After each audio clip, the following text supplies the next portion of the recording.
বগুড়ায় যমুনা ব্যাংকের প্রায় ১৬ কোটি টাকা আত্মসাতের অভিযোগে ৩ কর্মকর্তাকে গ্রেপ্তার করেছে দুদক। দুপুরে যমুনা ব্যাংকের বগুড়া শাখা থেকে তাদের গ্রেপ্তার করা হয়। গ্রেপ্তারকৃতরা হলেন যমুনা ব্যাংকের বগুড়া শাখার এক্সিকিউটিভ অফিসার রেজওয়ানুল হক ও রবিউল ইসলাম এবং অফিসার আব্দুর রউফ।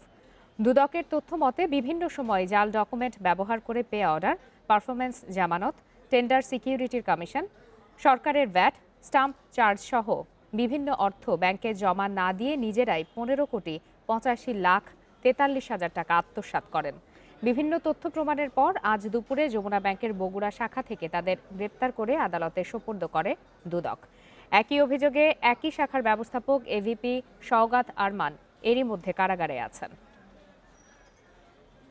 ব্যাংকের ৪ জন কর্মকর্তা ব্যাংকের নিয়ম নীতি উপেক্ষা করে তারা জাল ডকুমেন্ট সৃষ্টি করে ১৫,৮৫,৪৩,০০০ টাকা ব্যাংকের আর্থিক ক্ষতি সাধন করে এবং তারা ব্যক্তিগতভাবে লাভবান হয়।